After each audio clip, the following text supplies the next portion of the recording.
நான் புதிய காரியத்தை செய்கிறேன், அது இப்பொழுதே தோன்றும், நீங்கள் அதை அறியீர்களா? வனாந்தரத்திலே வழியையும் அவாந்தர வழியிலே ஆறுகளையும் உண்டாக்குவேன்.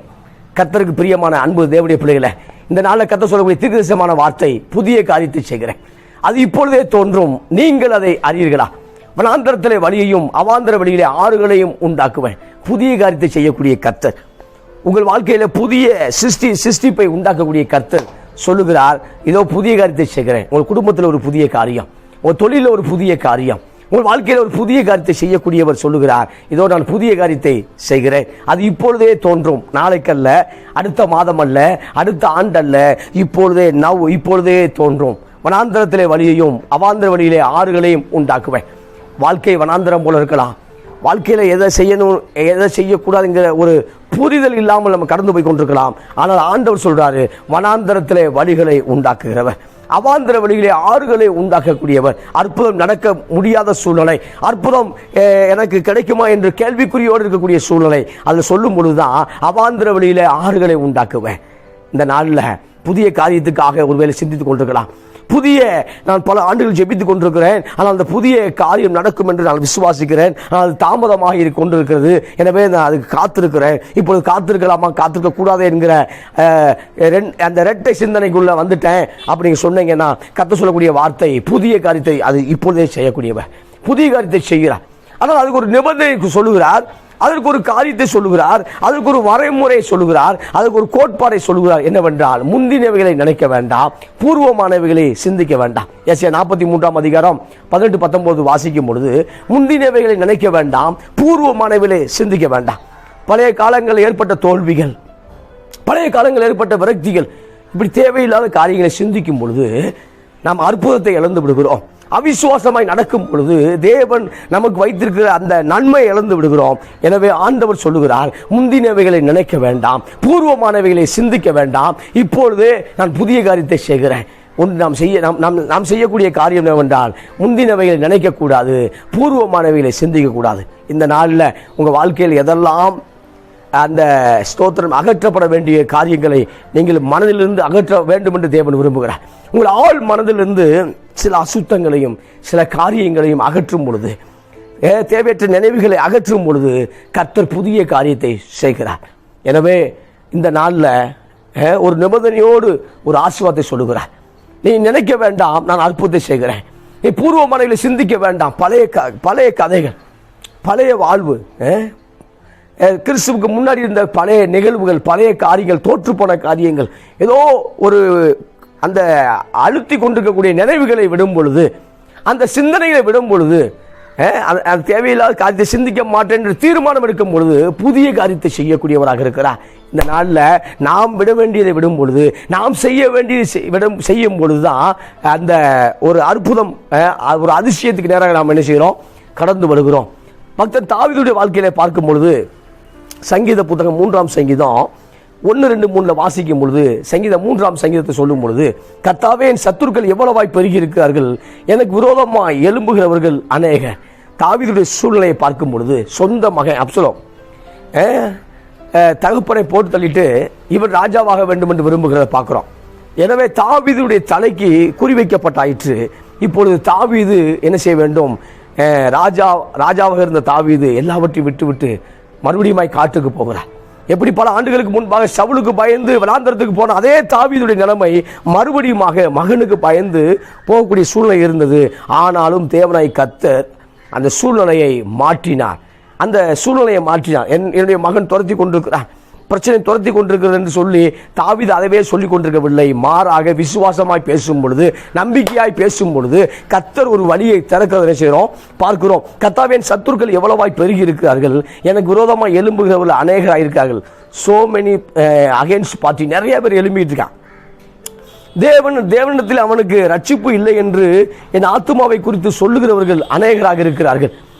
தேவனிடத்திலிருந்து கடவுள்கிட்ட அவனுக்கு ஒரு ஆசீர்வாதம் கிடைக்க போவதில்லை, கடவுள் அவனுக்கு நன்மை செய்ய போவது என்று சொல்லி உள்ளத்தை பார்த்து சொல்லுகிறார்கள். என்ன சொல்றாங்க அப்படின்னா, தாவீதே நீ இந்த கடவுளை நம்பி ஒன்றும் ஆக போறது இல்லை, அவ்வளவுதான், எல்லாம் முடிஞ்சு போச்சுன்னு சொல்லி தாவீதுடைய உள்ளத்தை பார்த்து சொல்லுகிறார்கள். இந்த நாளில் உங்கள் உள்ளத்தை பார்த்து பிசாசு பேசிக் கொண்டிருக்கலாம், உங்களுடைய உள்ளுணர்வை பார்த்து பிசாசு பேசிக் கொண்டிருக்கலாம். என்னன்னா, அற்புதம் நடக்காது, அதிசயம் நடக்காது, வாழ்வு அவ்வளோதான். இப்படி சொல்லிக் கொண்டிருக்கலாம். ஆனால் தாவீது அதோட அதை கேட்டுக்கொண்டு அப்படி நிற்கவில்லை. மாறாக தாவீது சொன்ன வார்த்தை சங்கீதம் 3:3 வாசிக்கும் பொழுது, ஆனாலும் கர்த்தாவே நீர் என் கேடகமும் என் மகிமையும் என் தலையை உயர்த்துவருமாக இருக்கிறீர். இதை சொல்லும் பொழுது உலகம் சொல்லுகிற கூடிய வார்த்தை, தாவீதுக்கு வழி வாசல் இல்லை, தாவீதுக்கு டோர் அடைக்கப்பட்டது, தாவீதுக்கு அவ்வளவுதான் என்று சொல்லும் பொழுது தாவீது விசுவாசத்தை விடவில்லை. ஆனாலும் கர்த்தாவே, எங்கெல்லாம் ஆனாலும் ஆரம்பிக்கிறதோ, எங்கெல்லாம் பட்டு ஆரம்பிக்குதோ, அதுக்கு முன்னாடி இருக்கக்கூடிய காரியமெல்லாம் சேர்ந்து போச்சுன்னு அர்த்தம். இப்ப ஆனாலும் கர்த்தாவே நீர் என் கேடகமும் என் மகிமையும் என் தலையை உயர்த்துவருமாக இருக்கிறீர். எனவே இந்த நாளில் அவர் உங்களை உயர்த்துகிறபடினால நாம் அவரை சிந்திக்க என்ன செய்யறோம்? கடமைப்பட்டிருக்கிறோம். அவரை சிந்திக்கிறோம், அவருடைய வார்த்தையை சிந்திக்கிறோம். எனவே முந்தினங்களை சிந்திக்க வேண்டாம், பூர்வமானவைகளை என்ன செய்ய வேண்டாம்? யோசிக்க வேண்டாம், சிந்திக்க வேண்டாம், நினைக்க வேண்டாம். அதெல்லாம் நினைக்காத. கர்த்தர் புதிய கதை செய்ய போறார்கள், அதையே நினைத்து கொண்டிரு. எனவே தாவீது சத்துருக்கள் பெருகி இருக்கிறார்கள் சொல்றதை பார்க்கிறோம். முதலாவது வசனம் சங்கீதம் 3:1 என் சத்துருக்கள் பெருகி இருக்கிறார்கள் சொல்றாரு. 2வது வசனம் தாவீதுக்கு ரட்சிப்பு இல்லைன்னு சொல்லி மற்றவன் சொல்றதை கேட்கிறார். இதை அப்படியே ஜெபமா மாத்துறாரு. 3வது வசனம் இல்ல, கர்த்தரை உயர்த்துவார் என்கிற விசுவாசமான வார்த்தையை பேசுகிறார். முந்தினவையை சிந்திக்கவில்லை, பூர்வமானவைகளை யோசிக்கவில்லை, கர்த்தர் புதிய கருத்தை செய்கிறார் என்று சொல்லி அதை அறிக்கை செய்ததை பார்க்கிறோம். இப்பொழுது தாவீதுடைய தலை எடுக்க வேண்டும் என்று விரும்பின அப்சலோம், அவன் தான் தலை இழந்தான். தாவீதுடைய படை தலைவர்கள் தளபதி அப்சலோமுடைய தலை எடுத்ததை பார்க்கிறோம். இந்த கால வேளையில உனக்கு விரோதமாய் உருவாக்கப்படக்கூடிய எந்த ஒரு ஆயுதமும் அது வாய்ப்பது இல்லை. உனக்கு விரோதமாக உருவாக்கக்கூடிய எந்த ஒரு நிகழ்வுகளும் ஸ்தோத்திரம், அது எந்த இடத்துல உருவாக்கப்படுகிறதோ அந்த இடத்துல அது சேர்ந்து போகும் என்று கர்த்தர் சொல்லுகிறார். உன் பிசினஸ்ல உனக்கு விரோதமாக எழும்பின காரியங்கள், உன் படிப்பு காரியத்தில் உனக்கு விரோதமாக எழும்பின காரியங்கள், உங்க பிள்ளையுடைய திருமண வாழ்க்கையில் உங்களுக்கு விரோதமாக எழும்பினவர்கள் நிச்சயமாக அவர்களுக்கு முன்பாக கர்த்தர் உங்களை தலையை உயர்த்துவார் என்ற இந்த காலை வேளையில உங்கள் உள்ளத்தில் கர்த்தர் பதிவு செய்கிறார். பிசாசு உங்களுடைய ஆள் மனதில் நெகட்டிவா பதிவு செஞ்சிருக்கலாம். இந்த நாளில் கர்த்தர் பதிவு செய்ய என்ன பதிவு செய்கிறார்னா, உங்கள் தலையை கர்த்தர் உயர்த்துவார். உங்கள் தலையை கர்த்தர் நிச்சயம் என்ன செய்வார்? உயர்த்துவார். எனவே சொல்லும் பொழுது இன்னொரு வசனம் சங்கீதம் 48:9 சொல்லும் பொழுது என்ன செய்யறாங்கன்னா, உமது ஆலயத்தின் நடுவே உமது கிரியையை சிந்தித்துக் கொண்டிருக்கிறோம். உமது ஆலயத்தின் நடுவே உமது கிருபையை சிந்தித்துக் கொண்டிருக்கிறோம். ஆலயத்தின் நடுவில் உட்கார்ந்துட்டு, ஜெபத்தில் உட்கார்ந்துட்டு, பிரசன்னத்தில் உட்கார்ந்துட்டு நான் கண்டதை சிந்திக்கல, பூர்வமானதை சிந்திக்கல, முந்தினவை சிந்திக்கல, ஏதோ ஒரு காரியத்தை சிந்திக்கல. மாறாக உமது ஆலயத்தின் நடுவே சங்கீதம் 48:9 உமது ஆலயத்தின் நடுவே உமது கிருபையை சிந்தித்துக் கொண்டிருக்கிறோம். எதை சிந்திக்கிறாங்க அப்படின்னா, கிருபையை சிந்திக்கிறார்கள். இந்த காலை வேளையில நம் கர்த்தருடைய கிருபையை சிந்திக்க வேண்டும். அவருடைய சிலுவை மரணத்தை சிந்திக்க வேண்டும். அவர் சிலுவையில் பெற்றுக் கொடுத்த ஆசீர்வாதத்தை சிந்திக்க வேண்டும். சிலுவையில் உயிர்த்தெழுதலை சிந்திக்க வேண்டும். இப்பொழுது ஆலயத்தின் நடுவில் உட்கார்ந்து தேவன் செய்த அற்புதங்களை சிந்திக்கும் பொழுது நிச்சயமாய் நாம் என்ன செய்ய முடியும்? ஆசீர்வதிக்கப்பட முடியும். எனவே இந்த நாளில் எதை சிந்திக்கணும் அப்படின்னா, ஆலயத்தின் நடுவே அவர் கிருபை என்ன செய்யணும்? சிந்திக்க வேண்டும். சங்கீதம் 119 சங்கீதம் 113 வாசிக்கும் பொழுது 119 113 சொல்லும் பொழுது, வீண் சிந்தனைகளை நான் வெறுத்து உமது வேதத்தில் பிரியப்படுகிறேன். நான் ஒரு காரியத்தை டிக்ளேர் பண்றேன், ஒரு காரியத்தை அதை என்ன செய்ய போறேன்னா வேதத்தில் பிரியப்பட போகிறேன். எனவே நான் ஒன்று செய்கிறேன், ஒன்று தள்ளுறேன், உன்னை என்னை விட்டு தூரப்படுத்துறேன். என்னன்னா வீண் சிந்தனைகளை நான் வெறுத்து. இன்னொரு மொழிபெயர்ப்பு சொல்லுது லாங் திங்கிங், ஆழமான நினைவு, ஆழமான யோசனை, லாங் திங்கிங். எனவே வீண் சிந்தனையை நான் வெறுத்து உமது வேதத்தில் பிரியப்படுகிறேன். இப்போ வேதத்தில் பிரியப்படும் பொழுதுதான், அந்த வேதத்தை நேசிக்கும் பொழுதுதான், அதை யோசிக்கும் பொழுதுதான் என்ன நடக்குது அப்படின்னா, நம்ம வாழ்க்கையில் ஒரு அற்புதத்தை என்ன செய்து நாம் பெற்றுக்கொள்ள முடியும். ஒரு அதிசயத்தை என்ன செய்ய முடியும்? நான் பெற்றுக்கொள்ள முடியும். இப்போ வீண் சிந்தனை என்ன செய்ய வெறுத்து ஒரு வேதத்தை என்ன செய்கிறேன்? பிரியப்படுகிறேன். தாவீதுடைய வாழ்க்கையை பார்க்கும் பொழுது என்ன நடக்குது அப்படின்னா, தாவீதுடைய வாழ்க்கையில் பார்க்கும்போது ரட்சிப்பு இல்லை, விடுதலை இல்லை, ஆசீர்வாதம் இல்லை என்று சொன்னார்கள். ஆனாலும் தாவீது ஆண்டவர் என்ன செய்யவில்லை? விடவில்லை. இந்த காலை வேளையில உங்களுடைய உறவுகள் சொல்லியிருக்கலாம், உங்கள் சொந்த பந்தர் சொல்லியிருக்கலாம், ரட்சிப்பு இல்லை, விடுதலை இல்லை, அவ்வளவுதான், விமோச்சனம் இல்லை என்று சொல்லியிருக்கலாம். ஆனால் கர்த்தர் உங்களுடைய தலையை உயர்த்தவராக இருக்கிறார். இஸ்ரவேல் மக்கள் எகிப்திலிருந்து வரும்பொழுது யாத்திராகமம் 15ஆம் அதிகாரத்தை வாசிக்கும் பொழுது, யாத்திராகமம் 15ஆம் அதிகாரம் ஆடல் பாடல் சத்தத்தோடு வருகிறார்கள். ஸ்தோத்திரம். அவர்கள் 15ஆம் அதிகாரத்தை வாசிக்கும் பொழுது செங்கடல் 2ஆக பிளக்கிறது, பின்னாடி வரக்கூடிய பார்வோனுடைய படைகள் அந்த செங்கடல்ல உள்ள போறதை பார்க்கிறோம். இந்த படைகள் முழுவதும் பார்வோனுடைய ராணுவம் முழுவதும் எங்க போறாங்க அப்படின்னா கடலுக்குள் அமிழ்ந்து விட்டார்கள். பிரச்சனை அமிழ்ந்து விட்டது, போராட்டம் அமிழ்ந்து விட்டது. ஸ்தோத்திரம். இப்பொழுது துதி உண்டாகிறத பார்க்கிறோம். துதித்தார்கள், கர்த்தரை துதித்தார்கள். ஆனால் அதுக்கப்புறம் ஒரு பிரேக் த்ரூ வரும்பொழுது, அதுக்கப்புறம் ஒரு காரியம் வரும்பொழுது சோர்ந்து போறதை பார்க்கிறோம். இந்த நாளில் ஸ்தோத்திரம், பிரச்சனை வரும்பொழுது மாத்திரம், பிரச்சனை வரும்போது மாத்திரம், பிரச்சனை இல்லாத போது மாத்திரம் உச்சகட்டமாய் விசுவாசத்தில் இருக்கிறோம். ஆனால் பிரச்சனை வரும்பொழுது சோர்ந்து போய் படுத்துக் கொள்கிறோம்.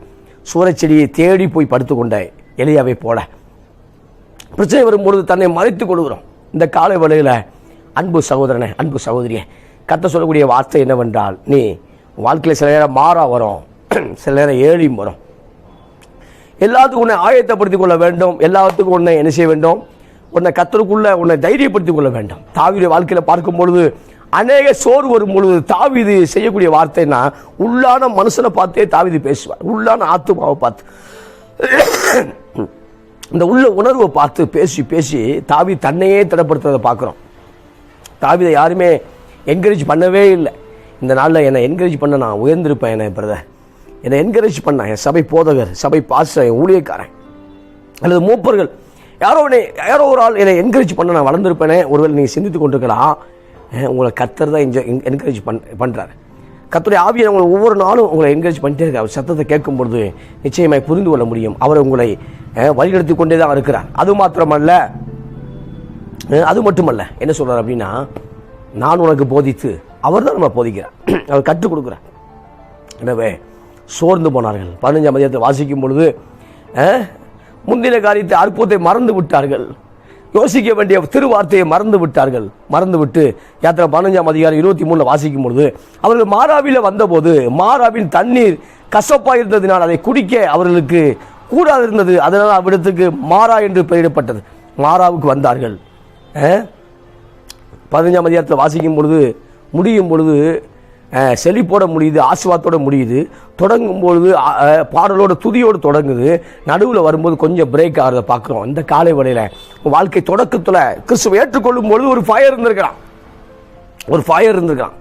இயேசுக்காக எல்லாத்தையும் இலக்க நான் ஆயத்தமாக இருக்கிறேன், இயேசு போதும் அப்படின்னு சொல்லி ஒரு ஃபயர் இருந்திருக்கலாம். ஆனால் நாளடைவில் தேவையை மற்ற உலகத்தை போல, உலக மனிதர்களை போல நம்முடைய தேவைகள் நெருக்கும் பொழுது இப்போ தேவையை யோசிக்கிறோம், தேவனை யோசிக்கவில்லை. எனவே சில காரியத்தில் மறுபடியும் ஸ்பிரிச்சுவலில் பிரேக் ஆகிட்டே இருக்கும். இவர்கள் ஆண்டவருடைய ஆசீர்வாதத்தை யோசிக்கவில்லை, நன்மையை யோசிக்கவில்லை, மாறாவே யோசிக்கிட்டே இருக்கான். ஒரு மாறாவை சந்திச்சோமே, துதித்து அதே வாய் முறுமுறுக்கிறத பார்க்குறோம். என்னன்னா ஸ்தோத்திரம், யாத்திரா 15:24 வாசிக்கும். அப்பொழுது ஜனங்கள் மோசைக்கு விரோதமாக முறுமுறுத்து எண்ணத்தை குடிப்போம் என்றார்கள்.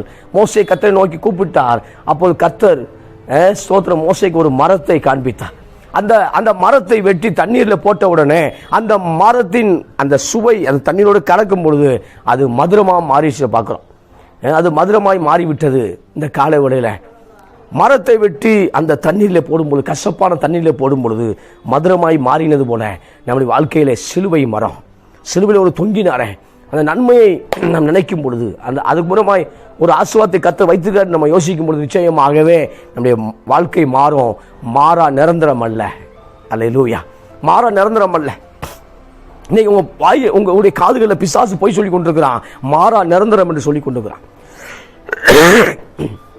மாறா நிரந்தரம் அல்ல. மாறா நிரந்தரமானது அல்ல. இப்ப சொல்லும்போது பிசாசு சொல்லும்போது, மாறா வந்துருச்சுல நீ அவ்வளவுதான், மாறா வந்துருச்சுல நீ மாறாவை தாண்ட முடியாது. இல்ல மாறாவுக்கு அப்புறம் ஒரு மதுரம் உண்டு. வனாந்தரம் மட்டுமல்ல, வனாந்தரத்தை தாண்டும் பொழுது ஒரு காணான் உண்டு. இந்த காலை வேளையில உங்கள் வாழ்க்கை மாறாவோடு முடிவதில்லை, தோல்வியோடு முடிவதில்லை. உங்களை குற்றப்படுத்தின மனிதர்கள் உங்களை குற்றப்படுத்தினாங்க, அதோடு முடிவதில்லை. மாறாக வெற்றியோடு முடியும், விடுதலையோடு முடியும். அதுதான் சகல பரிசுத்தவான்களுக்கு தேவன் நியமித்து வைத்திருக்கக்கூடிய நியமனமாக இருக்கிறது. இப்பொழுது மாறாவில வரும்பொழுது கசப்பு. எந்த வாய் கர்த்தரை துதித்ததோ, எந்த வாய் பார்வோனுடைய சேனைகளை கடலுக்குள் அமிழ்த்தியவரை துதியுங்கள் சொன்னதோ, எந்த வாய் ஸ்தோத்திரம் இஸ்ரவேலின் தேவனை கர்த்தரை புகழ்ந்ததோ, அதே வாய் தேவனுக்கு விரோதமாய் முறுமுறுத்ததை பார்க்கிறோம். இந்த நாளில் நாம் முறுமுறுக்க கூடாது. முறுமுறுக்கும் பொழுது நாம் அடுத்த லெவல் அவிசுவாசம் தான், அடுத்த என்ட்ரியே அவிசுவாசம் தான். அடுத்த காரியமே அவிசுவாசத்துக்குள்ளாக நாம் போய் கொண்டிருக்கிறோம். இப்பொழுது முறுமுறுத்தார்கள். முறுமுறுக்கும் பொழுது துதியெல்லாம் போயிடுச்சு. முறுமுறுக்கும் பொழுது கடவுளுக்கு கோபம் உண்டாகிறது. எனவே இந்த நாளில் உங்கள் வாழ்க்கையில் சில நன்மைகள் வர தாமதமாகலாம். Waiting time not for wasting time. அது ஒரு நாளும் நீங்கள் காத்துக்கூடிய நேரம் அது வீணான நேரம் அல்ல. நீங்கள் வீணாக நேரத்தை செலவழிக்கவில்லை. கர்த்தர் நிச்சயமாக அற்புதம் செய்வார். இப்பொழுது பார்க்கும் பொழுது மோசே கடவுளை நோக்கி பார்க்கும் பொழுது எல்லாருக்கும் அவர் தாங்க, எல்லா காரியத்துக்கும் அவர் தான் அங்கே தான் போய் முட்டணும். இப்போ அங்கே பார்க்கும் பொழுது கர்த்தர் என்ன செய்தாருன்னா ஒரு மரத்தை காமிக்கிறார். இந்த மரம் வெட்டி போட்ட உடனே தண்ணீரின் சுவையை மாற்றுறது, கசப்பான சுவையை தண்ணீர் மாற்றுகிறது. இந்த நாள் நம்ம வாழ்க்கையில் சில கசப்புகளோடு நம்ம வாழ முடியாது. சில பேரை மன்னிக்கணும், அது மறக்கணும்.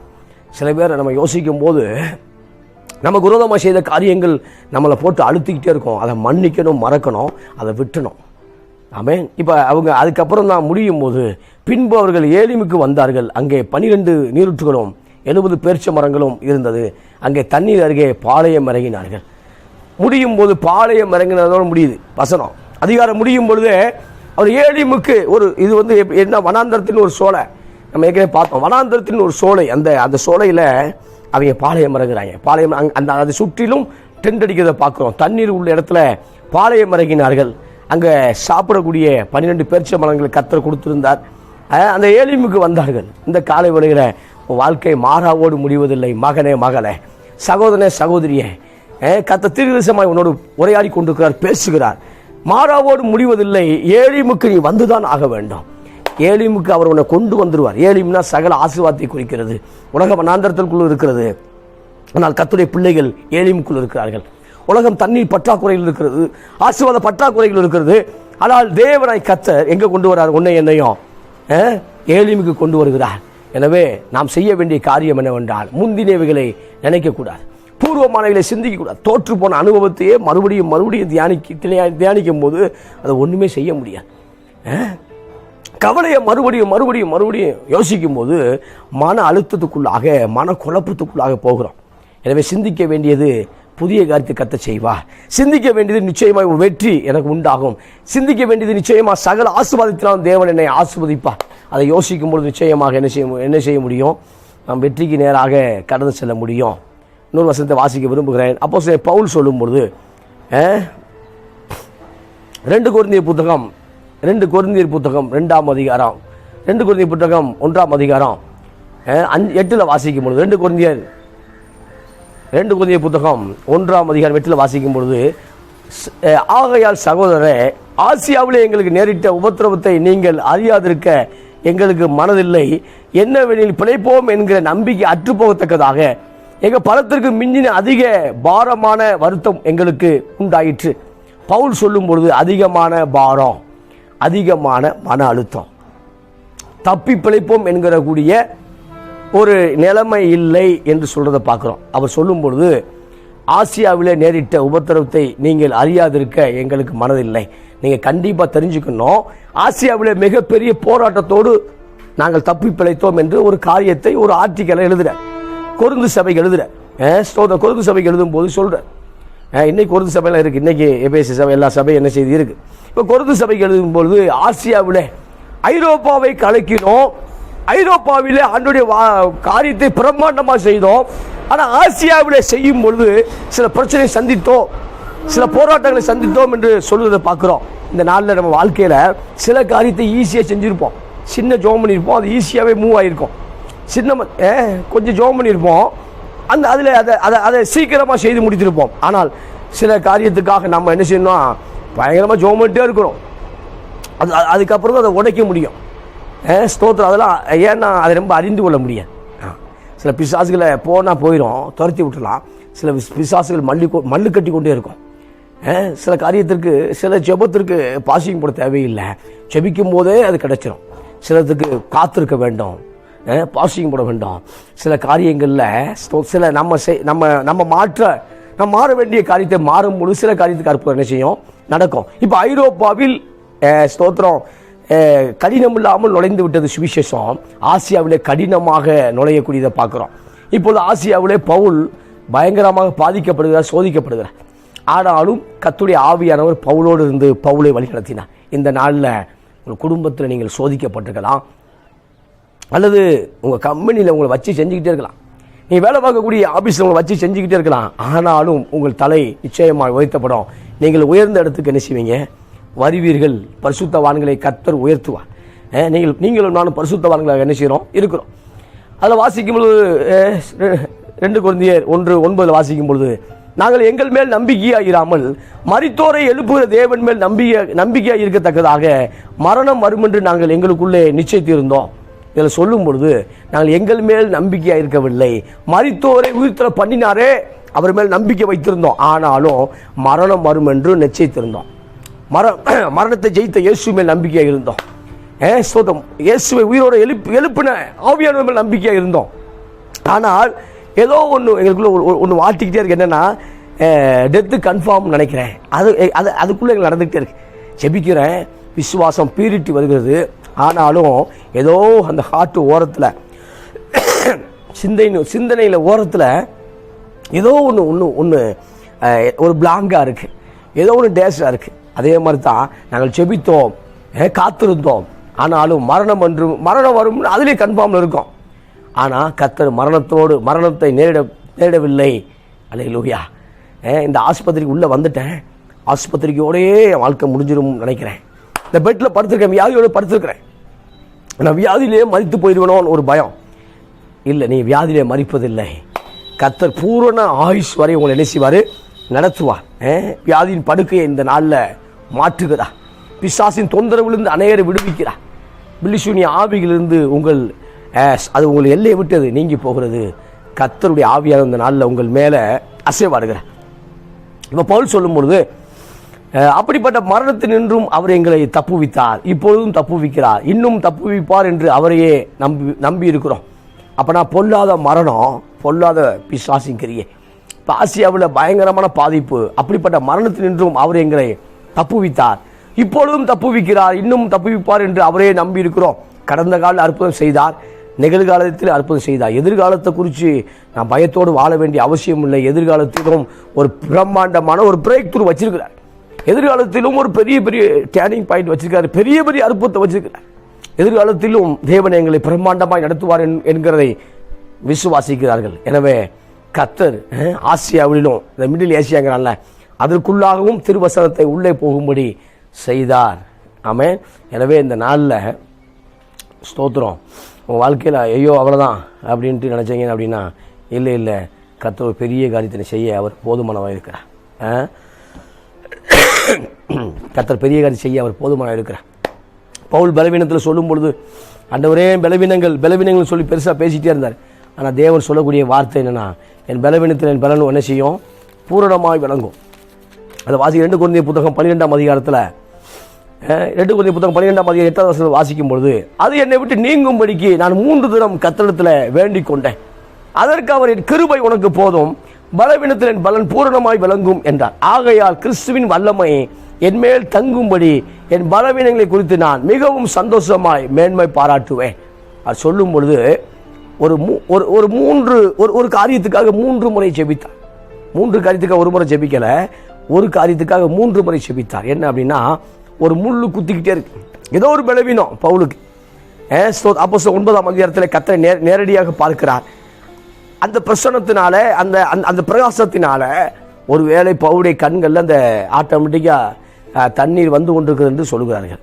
அல்லது வேறொன்று, பவுல் போற இடமெல்லாம் பிரச்சனை உண்டாகிறது, போற இடமெல்லாம் எழுப்பு உண்டாகிறது, அதே அளவு பிரச்சனை உண்டாகிறது.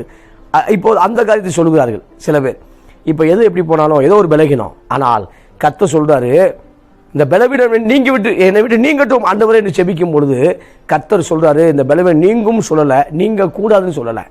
ஜெபத்திற்கு பதில் எஸ்ன்னு சொல்ல, நோன்னு சொல்லலை. அதுக்கு பதிலாக என்ன சொல்றாரு அப்படின்னா, என் கிருபை உனக்கு போதும், பலவீனத்தில் என் பலன் பூரணமாய் விளங்கும் அப்படின்ற. இந்த நாளில் அவர் கிருபை உங்களுக்கு போதும் பிரதர், நீங்க ஜெயிச்சிருவீங்க.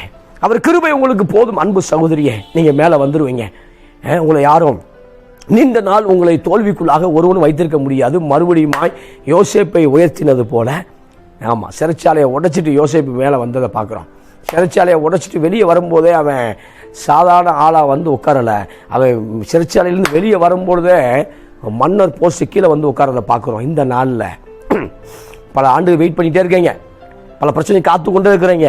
நீங்கள் வெளியே வரும்பொழுது ஸ்தோத்திரம், அந்த கூட்டுப்புழுவை கிழிச்சிட்டு, அந்த கூட்டுப்புழு அந்த அந்த அந்த அந்த கூடை கிழிச்சிட்டு வெளியே வருது பிறகு பட்டாம்பூச்சியை போல கத்த அதே போலத்தான் உங்களை ஆஸ்வதிக்க விரும்புகிறேன். நிச்சயமாய் புதிய காரியம் நடக்கும், நான் விசுவாசிக்கிறேன். ஆமாம், நீங்கள் அதை அப்படியே நம்பும் பொழுது புதிய காரியத்தை செய்வார்னு சொன்னாரே, ஒரு வனாந்திரத்தை வழியை உண்டாக்குவார் சார், எப்படியாவது நடத்துவார், எப்படியும் நடத்துவார். அந்த வார்த்தை, அந்த விசுவாசம் நம்ம நிச்சயமாக உங்களை எங்கேயோ நிச்சயம் கொண்டு போயிடும். இப்போ பவுல் சொல்லும் பொழுது ஒரு காரியத்தை செபிக்கிறாரு, என்ன ஆண்டவரேன்னு சொல்லும் பொழுது என் கிருபை உனக்கு போதும்ன்றார். இப்போ போகும்போதுனே கிறிஸ்துவின் வல்லமை என்மேல் தங்கும்படி, என் வீட்டில் தங்கிட்டு போகணும்னு சொல்கிறாங்கல்ல, ஒரு வாரம் தங்கிட்டு போகணும்னு சொல்ல, அதே மாதிரி கிறிஸ்துவின் வல்லமை என்மேல் தங்கும்படி இப்போ அவருடைய வல்லமை என் மேல் தங்கிருச்சு. இப்போ நான் பலவீனமாக உணர்ந்தாலும் கவலைப்பட போவதில்லை, அவருடைய பலன் என்னை ஆட்கொள்ளும் என்று விசுவாசமாக இருந்ததை பார்க்குறோம். உங்களை பலவீன உங்களை பார்த்து முட்டாள்னு சொல்லியிருக்கலாம், ஆசீர்வாத தகுதி இல்லாதவன்னு சொல்லியிருக்கலாம். இல்லை இல்லை இல்லை, உங்களை கொண்டு பெரிய திட்டம் இருக்கிறது.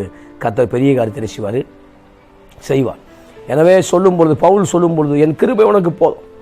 பல ஜெபம் பண்ணியிருப்போம், பல நேரம் ஜெபத்துக்கு பதில் சொல்லுவார்னு பார்த்தா அவர் வேற ஏதோ சொல்லிக்கிட்டே இருப்பார். ஒரு காரியத்துக்கு ஜெபிக்கும் பொழுது அந்த ஜெபத்துக்குரிய பதில் சொல்லுவார்னு பார்த்தா ஆண்டவர் வேற ஒரு திட்டத்தை அறிவித்து கொண்டே இருப்பார். ஏன்னா நீங்கள் அதை நோக்கி தான் போக வேண்டும் என்று விரும்புகிறார். பவுல் சரீர பலவீனத்தை குறிச்சே பேசிக்கிட்டு இருக்கார். ஆனால் பவுல் ஐரோப்பாவை கடக்கிறது மாதிரி ஆசியாவை முடிக்கணும், பல நிருபங்கள் எழுதணும். பவுலை கொண்டு பெரிய திட்டம் இருக்குது. எனவே நீ சரீரத்தில் பலவீனத்தை குறித்து யோசிக்கிட்டே இருக்க. ஆமென். ஆமாம், பவுல் போக வேண்டிய தூரம் பெரிய தூரம், பவுல் செய்யக்கூடிய டார்கெட் பெருசு. இந்த காலை வேளையில் நீங்கள் செய்யக்கூடிய தேவனுடைய திட்டம் பெருசு. எனவே தான் நீங்கள் சில நாளால் உற்று பார்க்கப்படுகிறீர்கள், சில மனிதர்களால் நீங்கள் உற்று பார்க்கப்படுகிறீர்கள். ஏன்னா தேவனுடைய திட்டம் அது பிரம்மாண்டமாக இருக்குது. எனவே தான் பிசாசு உற்று பார்த்துட்டே இருக்கான். மனிதர்கள் உற்று பார்த்து கொண்டிருக்கார்கள். அவர் உற்று பார்த்து கொண்டிருக்கும் பொழுதே கர்த்தர் உங்களை உற்று நோக்கி மிக பிரம்மாண்டமான புதிய காரியத்தை அவர் செய்வார். எனவே பவுல் இப்போ பலவீனத்தை குறித்து பேசவில்லை, மாறாக நான் பலமுள்ளவர் என்று பேச ஆரம்பித்தேன். இன்னொரு வார்த்தை சொல்ல விரும்புகிறேன், ஒரு வசனத்தை சொல்ல விரும்புகிறேன். அதில் சொல்லும் பொழுது வெளிப்படுத்தின விசேஷம் 3ஆம் அதிகாரம் 8 சொல்லும் பொழுது, திறந்த வாசலை உனக்கு முன்பாய் வைத்திருக்கிறேன், அதை ஒருவனும் பூட்ட மாட்டான். திறந்த வாசலை வைத்திருக்கிறேன். நன்மை என்கிற திறந்த வாசல், ஆசீர்வாதம் என்கிற திறந்த வாசல், பரிசுத்தம் என்கிற திறந்த வாசல், அது பூட்ட முடியாது சார். என் நன்மையை கெடுத்துட்டான். இல்லை இல்லை, உங்களுக்கு வர வேண்டிய நன்மையை உங்கள் அண்ணனுக்கு கூட கொடுக்க மாட்டார். உங்களுக்கு வர வேண்டிய நன்மையை உடன்பரப்புக்கு கூட கொடுக்க மாட்டார். உங்களுக்கு வர வேண்டிய நன்மையை கர்த்தர் உங்களுக்கு தான் கொடுப்பார். ஏன்னா அது உங்களுக்கு என்று நியமிக்கப்பட்டிருக்கக்கூடிய நன்மை. எனவே திறந்த வாசலை உனக்கு முன்பாய் வைத்திருக்கிறேன். சத்துருக்கள் நிறையா பூட்டி வச்சுக்கலாம், நிறைய வாசலை சத்துருக்களை பூட்டி வச்சுக்கலாம். நான் பிஸ்னஸ் ஆரம்பித்தேன், தோற்று போயிட்டேன். கடையை வார்த்தை ஆரம்பித்தேன், தோற்று போயிட்டேன். படிப்பு ஆரம்பித்தேன், தோற்று போயிட்டேன். இப்படி ஏதோ தோற்று போயிட்டேன். இல்லை இல்லை, புதிய வாசலை வைத்திருக்கிறார், திறந்த வாசலை வைத்திருக்கிறார். வெளிப்படுத்தின விசேஷம் 3ஆம் அதிகாரம் 8 வாசிக்கிறோம், திறந்த வாசலை உனக்கு முன்பாக வைத்து, நமக்கு முன்பாக ஓப்பன் டோர். ஒருவன் பூட்டக்கூடாதபடி திறக்கிறவரும் ஒருவரும் திறக்கக்கூடாதபடி பூட்டுகிறவரும். அவர் திறக்கும் பொழுது ஒருவனும் பூட்ட முடியாது, அவர் பூட்டும் பொழுது ஒருவனும் திறக்க முடியாது. இப்போ சாபத்தை பூட்டுகிறார், உங்கள் வாழ்க்கைக்கு விரோதமாய் எழும்பக்கூடிய ஆவிகளை பூட்டுகிறார். இதெல்லாம் பூட்டி வச்சுறார், அதை திறக்க முடியாது. திறந்து எவனை மறுபடியும் உங்களுக்கு கொடுக்க முடியாது. ஆனால் எதை திறக்கிறார்னா நன்மையை திறக்கிறார், ஆசீர்வாதத்தை திறக்கிறார், ஐஸ்வர்யம் திறக்கிறார், குழந்தை பாக்கியத்தை திறக்கிறார். வியாதி அதை ஒழிச்சு போட்டு சுக வாழ்வை திறக்கிறார். இதெல்லாம் திறந்து வச்சுட்டார், ஓப்பனை வச்சுட்டார். இப்போ அதெல்லாம் யாரும் பூட்டிடுவாங்களோன்னு பயப்பட வேண்டிய அவசியம் இல்லை, ஒருவனும் பூட்ட முடியாது. ஆமென். ஏனென்றால் அவர் தாவீதின் திறவுகளை உடையவராக இருக்கிறார். எனவே இந்த நாளில் நம்ம செய்ய வேண்டிய காரியம்னா முந்தினவைகளை சிந்திக்க வேண்டாம். தோற்று போன காரியத்தை ரொம்ப சிந்திக்காதீங்க, ரொம்ப லென்த்தாக சிந்திக்காதீங்க. நீண்ட சிந்தனை, அந்த சிந்தனை தான் உங்களை என்ன செய்யணும்னா பாடாப்படுத்தும், அற்புதம் நடக்க விடாத தடை செய்யும். ஆமென். எனவே இந்த நாளில் கர்த்தரோடு என்ன செய்யாது இருக்கிறார். இன்னொரு வசனத்தை வாசிக்க விரும்புகிறேன். அதை சொல்லும் பொழுது எபிரேயர் 1ஆம் அதிகாரம் 3 சொல்லும் பொழுது, எபிரேயர் 1:3 அவர் சகலத்தையும் தம்முடைய வசனத்தால் வார்த்தையால் தாங்குகிறார். அண்ட சராசரங்களையும் தாங்குகிற இறைவன். அண்ட சராசரங்களையும் பல லட்சக்கணக்கான ஆண்டுகளில் அப்படியே இயங்கிட்டே இருக்கு. பூமியின் சந்திரன் பல கோள்கள் இயங்கிக்கிட்டே இருக்கு. அந்த பால்வெளி மண்டலங்கால மில்கிவே அந்த கோள்கள் ஒன்றோடு ஒன்று மோதிக்கொள்வதில்லை, சரியான வழியில போய்கொண்டிருக்கிறது, சரியான பாதையிலே போய்கொண்டிருக்கிறது. இப்போ பூமியவே அவர் வார்த்தை தாங்கிக்கிட்டு இருக்கு, அந்த வார்த்தை தான் உங்களை தாங்குது. இது எப்படி இருக்கு? எபிரேயர் 1:3 அப்படி சொல்லப்பட்டிருக்கு. சகலத்தையும் அவருடைய வசனம் தாங்கி பிடிக்குது. அவர் சத்தியமுள்ள வசனம் சகலத்தையும் தாங்குது. அவருடைய வார்த்தை பூமியை தாங்குது. இப்போ அந்த பூமிக்குள்ள நீங்களும் நானும் இருக்கிறோம். எனவே இப்போ ஆண்டுடைய வார்த்தை என்ன செய்ய நம்மளை தாங்குகிறது. எனவே இந்த நாளில் உங்களை ஒருத்தர் தாங்குகிறார், உங்களை அவரை தாங்குகிறார் சார். நீங்கள் பரலோகம் போகிற வரைக்கும் உங்களை தாங்கிட்டே இருப்பார். நீங்கள் அவரை சித்தம் செய்கிற வரைக்கும் உங்களை தாங்கிட்டே இருப்பார். உங்களை தாங்கி கத்த நிச்சயம் என்ன செய்வார்? நடத்துவார். எனவே நான் செய்யக்கூடாத காரியம் முந்தினவில் நினைக்கக்கூடாது. கிறிஸ்துவுக்கு மிகவும் அன்பான சகோதரனை, முந்தினவில் நினைக்க வேண்டாம், பூர்வமானவையிலே யோசிக்க வேண்டாம். ஆமாம், அதை சிந்தனையில் விட்டுருங்க. ஆமாம், தோல்வியவே போட்டு 10 ஆண்டுகளுக்கு முன்பாக ஏற்பட்ட கசப்பு இதவே யோசிக்காதீங்க. ஆமாம், இதை விட்டுட்டு புதிய காரியத்தை கத்த செய்வார். இப்பொழுதே தோன்றும் இப்பொழுதே தோன்றும், இப்போது நன்மை நடக்க போகிறது. இப்போதே என் வாழ்க்கையில் ஆண்டவர் ஏதோ வேலை பார்த்துக்கிட்டு இருக்கார். இன்னைக்கு வேலை பார்த்துட்டு இருக்கார் ஆண்டவர். இது எப்படி இருக்கு? இன்னைக்கு ஆண்டவர் என் வாழ்க்கையில் ஏதோ ஒன்று செய்து கொண்டிருக்கிறார். அதை நீங்கள் விசுவாசிக்கும் பொழுது தான் மகிமை காண முடியும். எனவே நீங்கள் ஆசீர்வதிக்கப்பட்டவர்கள். வனாந்தரத்திலும் வழிகளை உண்டாக்குகிறவர். வனாந்தரம் முடிவல்ல, கானான் முடிவு. மாறா முடிவல்ல, ஏழின் முடிவு. எனவே ஆசீர்வாதத்துக்கு நேராக கர்த்தர் உங்களை இந்த காலை வேளையில நடத்துகிறார். நீங்கள் ஆசீர்வதிக்கப்பட்டவர்கள்.